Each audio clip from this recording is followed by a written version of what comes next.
Pagbati sa'yo, tagapakinig. Ngayon, sisilipin natin ang isa sa mga, alam mo yun, pundasyon talaga ng reformasyon, yung konsepto ng sola gratia o sa biyaya lamang. Ang pag-uusapan natin, hinugot natin to sa iba't ibang sources. Nariyan yung sola gratia, final PDF, mga pananaw ni na Boyce, Packer, MacArthur, Erickson, at marami pang iba. May mga sermon din, tsaka mga talata sa Biblia, at yung kwento ni John Newton. Kilala mo ba yon? So, ano ba yung mission natin ngayon? Gusto nating maintindihan, ano ba talaga itong sola gratia? Bakit ba ito mahalaga? Tsaka paano ba natin mararamdaman ulit yung pagiging kamangmangha ng biyaya? Kasi 'di ba, minsan parang ordinary na lang. Sige, himayin natin 'to. Okay, simulan natin sa pinakasimple. Ano ba talagang ibig sabihin nitong sola gratia? Ayan, Latin yan biyaya lamang. Bale, ang ibig sabihin niyan, yung kaligtasan natin galing lang talaga sa Diyos. Dahil lang sa kanyang biyaya o pabor na hindi naman natin deserve. Hindi siya nakabase sa kahit anong nagawa natin o kung gaano tayo kabuti. Ang kaligtasan dito, yung pagliligtas mula sa kanyang galit dahil sa kasalanan natin. At posible lang yun dahil nga sa biyaya niya. Ang linaw niyan sa Efeso 2, talatang 8 at 9. Sabi roon, sapagkat sa biyaya, kayo'y nangaligtas sa pamamagitan ng pananampalataya. Tapos dinugtong pa, ito'y kaloob ng Diyos, hindi sa pamamagitan ng mga gawa. Okay. So, regalo talaga. Walang input yung tao. Oo, ganun nga. Regalo lang. May iba pang talata. Tito 3, Roma 3, paulit-ulit yung punto. Biyaya lang talaga. Pero nabaudip mo kanina at ito rin yung sinasabi ni na Boyce at Packer, parang para sa marami daw, yung dating amazing grace, parang nagiging boring grace. Parang nakakainip na lang. Paano nangyayari yon? Magandang tanong yan. Ayon kay Packer, yung pagkamangharaw, nawawala kapag hindi natin naiintindihan o nararamdaman yung apat na malalaking katotohanan. Ito yung mga pundasyon, kumbaga, na nagbibigay ng tamang bigat sa biyaya. Ano yung apat na yon? Una, yung gaano kalala talaga ang kasalanan, yung sinfulness of sin. Pangalawa, yung katotohanan ng paghuhukom ng Diyos, God's judgment. Pangatlo, yung kawalan natin ng kakayahan sa espiritual na bagay, man's spiritual inability. Tapos pang-apat, yung kalayaan ng Diyos na magpasya, God's sovereign freedom. Okay. So kapag hindi klaro tong apat na to, Oo, madaling ma-take for granted yung biyaya kasi hindi mo nakikita kung gaano mo siya kakailanganin. okay, sige, mukhang magandang approach yan. Isa-isahin natin yung apat na yan para maibalik yung pagkamangha. Simulan natin sa una. Gaano ba kalala ang kasalanan? Yung the sinfulness of sin. Ito yung pinakaugat. Kailangan nating makita yung kasalanan kung paano siya tinitignan ng Diyos. May dalawang anggulo dito, based sa sources. Una, yung lawak niya. Pandaigdigan. Lahat tayo, kasama. Walang ligtas. Lahat talaga, kahit yung mga mabubuti? Oo. Sabi nga sa 1 Hari 8:46, walang tao na hindi nagkakasala. Paulit-ulit yan sa Biblia. Kahit yung mga tinitingala natin sa lumang tipan sila, Noe, Abraham, Moises, David, lahat sila may mga pagkakamali, may kasalanan. Tapos sa Roma 3, sobrang linaw, ang lahat ay nagkasala, walang exception. Okay, so universality, lahat apektado. Ano yung pangalawang anggulo? Yung lalim naman, o yung tindi. Hindi lang ito tungkol sa mga maling ginagawa natin, yung actions, kundi yung mismong kalagayan natin, yung nasa loob, yung ating estado. Nasa puso, ganun. Sakto. Mula pa sa 10 utos, di ba? Yung pagnanasa, nasa puso yon, pero kasalanan na. Tapos sina Jeremias, Ezekiel, sabi nila, sakit daw ng puso ang kasalanan. Sabi ni Jesus, yung galit mo pa lang, parang pagpatay na yun sa puso. Yung pagnanasa mo, pangangalo niya na. Grabe. So, yung mga gawa, bunga lang pala ng kung anong nasa loob? Oo. Mula sa puso nanggagaling ang masasamang pag-iisip, sabi ni Jesus. Kahit si Pablo, di ba? Sa Roma 7, inamin niya yung hirap niya sa pakikibaka sa kasalanang nasa loob niya mismo. Dito yata papasok yung sinasabi ni Terry Johnson sa Efesio 2. May 3 paglalarawan daw siya sa kalagayan natin dahil sa kasalanan. Ano yun ulit? Oo, napakalinaw nun. Based sa Efeso 2:1-3, sabi ni Johnson, bago tayo abutin ng biyaya, tayo raw ay una, patay sa espiritu. Hindi lang mahina, patay. Walang kakayahan, walang pagnanais na lumapit sa Diyos. Parang bangkay. Patay talaga. As in, walang response? Ganun nga, walang response sa Diyos. Bulag pa sa katotohanan, alipin ng kasalanan. Pangalawa, tayo raw ay mapanghimagsik, defiant. Hindi lang tayo parang wala akong pakialam. Aktibo tayong lumalaban sa Diyos. Ayaw nating sumunod, gusto natin yung sarili nating gusto. Mahal pa natin yung dilim kaysa liwanag, sabi sa Juan 3. So hindi lang di kaya, kundi ayaw din pala. Oo, may ayaw factor. Tapos pangatlo, dahil sa dalawang yun, tayo ay tiyak na mapapahamak. Doomed. Likas tayong mga anak ng kaputan, sabi sa Efeso 2. Nasa ilalim tayo ng mundo, ng kaaway. Kung walang mangyayari, yun ang bagsak natin. Grabe naman yung 3 yan. Patay, mapanghimagsik, tiyak na mapapahamak, tapos dinagdagan pa yata ni John MacArthur yung paglalarawan sa kasalanan? Oo, mas graphical pa nga yung kay MacArthur. Sabi niya yung kasalanan nasa kaibuturan talaga ng pagkatao natin. Aktibong pagre-rebelde yan laban sa Diyos. Tapos, dahil alam nating mali, sinusubukan nating itago, di ba? Tulad ni na Adan at Eva. O kaya isisi sa iba? Tama, o kaya magbulag-bulagan na lang tayo. Pinalawak pa niya na kasalanan yung mismong masamang isip o motibo. Tapos gumamit siya ng mga matitinding imahe mula sa Biblia, parang dumiraw na mahirap patanggalin, parang suka ng aso, putik, o kaya nabubulok na bangkay.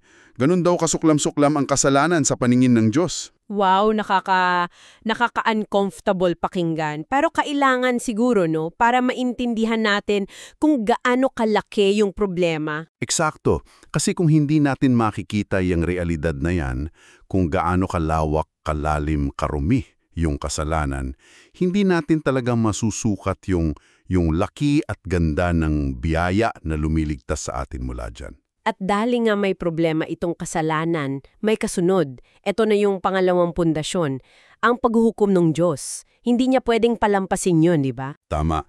Dahil ang Diyos ay banal at makatarungan, hindi niya pwedeng ipagwalang bahala ang kasalanan. May parusa talaga yan.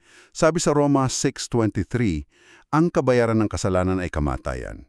Hindi lang yung physical na kamatayan, kundi yung tinatawag na ikalawang kamatayan. Ano yung ikalawang kamatayan? Yun yung walang hanggang pagkahiwalay sa Diyos, pagdanas ng kanyang puot. Sa pahayag, inilarawan yan bilang dagat-dagatang apoy. Isang lugar ng pagdurusa na walang katapusan. Paulit-ulit yung babala sa Biblia tungkol sa araw ng puot ng Diyos. Nakakatakot naman pakinggan yan. Oo, at seryoso yung mga babala. Sabi nga sa Hebreo 10, kilakilabot na bagay ang mahulog sa mga kamay ng Diyos na guhay. At hindi lang yan turo ng mga apostola. Si Jesus mismo maraming beses nagbabala tungkol sa impyerno, sa walang hanggang parusa. Hindi niya ito pinalambot. Mahalaga yung maalala. Kasi madalas ang focus lang natin yung pag-ibig ng Diyos. Nakakalimutan natin na siya rin ay makatarungan at banal. Tumpak. At hindi magkaasalungat yun eh. Ayon nga kay MacArthur, yung pag-ibig niya at yung katarungan niya, magkaugnay yan sa kanyang perpektong pagkatao. Dapat daw nating tingnan pareho yung kabutihan at kabagsikan ng Diyos, sabi sa Roma 11. Oo, siya ay pag-ibig, pero siya rin ay apoy na tumutupok, matuwid na hukom. Yung pag-unawa natin sa kanyang kabanalan, yun ang nagbibigay halaga sa biyaya niya. Okay, so malinaw na lahat tayo makasalanan dahil banal ang Diyos, may paghuhukom. Ngayon ang tanong, kaya ba nating makaalis dito sa sarili nating sikap? Dito na papasok yung pangatlo, yung kawalan ng kakayahan natin. Ito na nga, man's spiritual inability. Dahil nga dun sa kalagayan natin na patay, mapanghimagsik at tiyak na mapapahamak, ang makasakit na katotohanan wala tayong kakayahan sa sarili natin na baguhin yun. O kahit na gustuhin man lang na lumapit sa Diyos. Wala talagang kakayahan ha? As in zero. Ganon ang turo ng Biblia, Roma 3. Walang nakaunawa, walang naghahanap sa Diyos. 1 Corinto 2. Yung natural na tao, hindi niya kayang tanggapin yung mga bagay ng espiritu. Parang kalokohan lang daw yun sa kanya. Roma 8, yung isip natin kaaway ng Diyos, hindi kayang sumunod. Madilim daw ang pangunawa natin, hiwalay sa buhay ng Diyos, matigas ang puso. Parang ang helpless naman natin kung ganun. Sa isang banda, yun nga yung punto. Kung hiwalay sa pangkilos ng Diyos, helpless talaga tayo. Kaya nga, kung hindi Diyos ang unang kikilos para iligtas tayo, mananatili tayo sa kalagayan natin.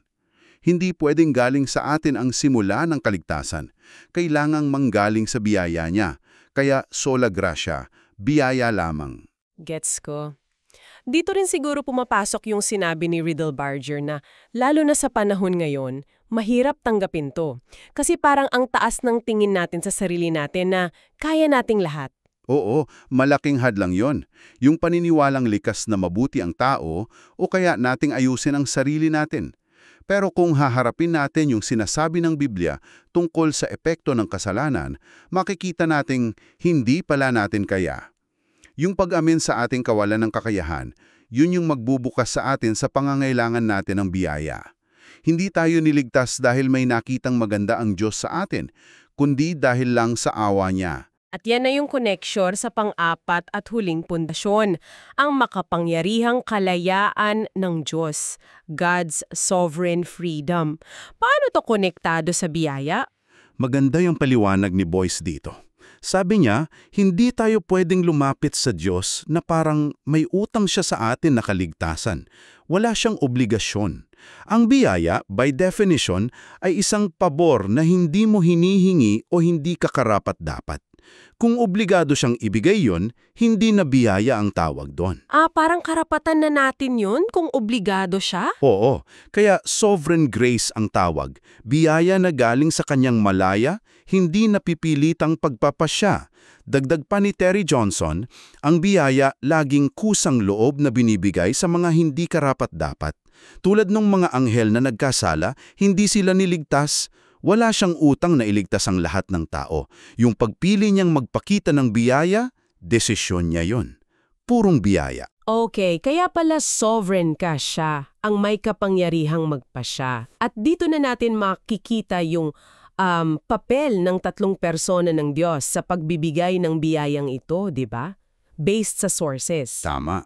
Ito'y isang parang divine teamwork para maisakatuparan yung kaligtasan na biyaya lamang. Unahin natin yung Ama. Paghirang election. Ayon kay Grudem at sa iba pa, bago pa man likayin ng mundo, may mga pinili na ang Ama para sa kaligtasan. Pinili? Paano nyo pinili? Hindi dahil may nakita siyang kabutihan o pananampalataya sa kanila in the future, kundi ayon lang sa kanyang sariling mabuting kalooban at layunin. Nasa Epeso 1 yan, napakalinaw. Sabi ni Boyce, ito yung isa sa pinakamatibay na patunay ng soberanong biyaya. Siya ang nagsimula ng lahat. Tapos, pangalawa, ang anak. Pagtubos, atonement. Ito yung ginawa ni Kristo yung buhay niya at lalo na yung kamatayan niya sa krus. Kahit may pinili na ang Ama, kailangan pa ring bayaran yung kasalanan. Hindi pwedeng basta kalimutan na lang dahil makatarungan ng Diyos. Kaya kinailangan yung sakripisyo. May dalawang aspeto raw yan, di ba? Yung aktibo at pasibo. Oo. Yung aktibong pagsunod, yun yung perpektong buhay niya na sumunod sa lahat ng utos para sa atin. Para yung katuwiran niya may bigay sa atin. Tapos yung pasibong pagsunod, yun yung pagdurusa at kamatayan niya para akuin yung parusa na para dapat sa atin. Teka, parang ang daning nagawa nung kamatayan ni Kristo. Ano yung mga yun ulit? May propitiation, reconciliation? Oo, mahalaga yan. Bale, yung kamatayan niya, ito'y sakripisyo pambayad sa parusa. Ito'y propitiation, pagpapalubag sa galit ng Diyos dahil sa kasalanan. Ito'y reconciliation, pag-aayos ng nasirang relasyon natin sa Kanya. Ito'y redemption o pagtubos, pagbili sa atin mula sa pagkaalipin. At pagkansela sa utang natin sa kautusan. Grabe. Lahat yun nangyari sa krus? Oo. At ang pinakakamangha-mangha, ginawa niya yon noong tayo'y mga kaaway pa niya, sabi sa Roma 5. Yun ang biyaya in action. Tapos, pangatlo, ang Espiritu Santo. Mabisang pagtawag, effectual calling. Kasi Kahit may hinirang na at may nagbayad na, tayo pa ring makasalanan. Ano? Patay pa rin tayo sa espiritu, bulag, ayaw lumapit. Oo nga no, kailangan pa rin ng tulak. Higit pa sa tulak, kailangan ng pagbibigay buhay. Dito papasok ang Espiritu Santo. Siya ang kumikilo sa puso ng mga hinirang para bigyan sila ng bagong buhay. Yun yung regeneration o muling pagsilang. Binubuksan niya yung isip nila para maintindihan yung ebanghelyo. Tapos binibigyan niya sila ng kakayahang manampalataya at magsisi. So, pati pala yung pananampalataya galing pa rin sa Diyos. Oo, kaloob din sabi sa Efeso 2, hindi natin kayang i-produce yon sa sarili natin. Kaya tinawag na effectual o mabisa yung pagtawag niya kasi hindi ito pwedeng tanggihan ng taong tinatawag niya. Binabago niya yung puso para kusang lumapit. Magandang example si Lydia sa Gawa 16, di ba? Binuksan ng Panginoon ang puso niya. O si Pablo habang busy sa pag-usig, tinawag siya. Wow! Grabe! Kung pagsasama-samahin natin lahat yan, yung lalim ng problema natin, kasalanan, paghuhukom, kawalan ng kakayahan, tapos itong buong plano at pagkilos ng Ama, Anak at Espiritu Santo para lang iligtas tayo, doon mo talaga masasabi na amazing nga yung grace. Hindi siya simpleng bagay lang. Eksakto. Yun ang buod ng sola gratia. Ang kaligtasan natin mula simula hanggang wakas, 100% gawa ng Diyos. Walang puwang yung pagyayabang natin. Sabi nga sa awit, ang kaligtasan ay sa Panginoon. Napagtanto yan ni Luther. Kapag nakita mong imposible mong iligtas ang sarili mo, doon ka lang talaga aasa sa biyaya ng Diyos. At yun din yung nagbibigay ng katiyakan. Ang pag-asa natin wala sa performance natin, kundi sa ginawa ni Kristo. Napakakalinaw niyan. At para siguro mas makita natin to sa tunay na buhay, yung kwento ni John Newton, magandang example yon, di ba? Oo, sobrang ganda. Si John Newton, grabe yung pinagdaanan. Magulo yung kabataan, naging marino, tumakas, nahuli, naging alipin pa sa Africa. Tapos naging kapitan ng barkong pang-alipin, isang napakarumi at brutal na trabaho. Talagang malayo sa Diyos yung buhay niya. Sobra, parang walang Diyos. Pero isang gabi, sa gitna ng isang napakalakas na bagyo, akala niya mamamatay na siya. Sa takot niya, naalala niya yung mga turo tungkol sa Diyos nung bata siya.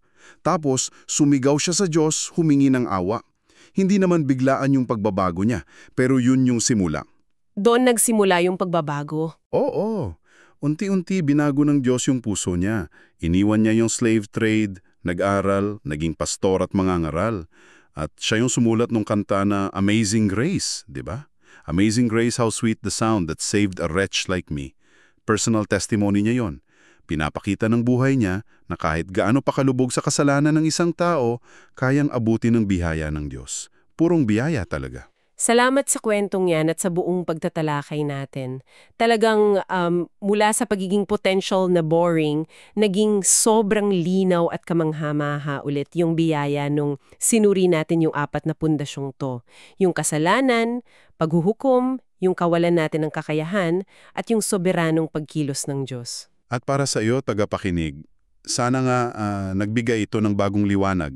Ang tanong siguro na maiiwan ay, paano kaya binabago nitong mas malalim na pagkaunawa sa sola gratia ang pagtingin mo sa iyong sarili, sa Diyos at sa kaligtasang kaloob niya? At ito pa, isang pangwakas na tanong para pag-isipan mo.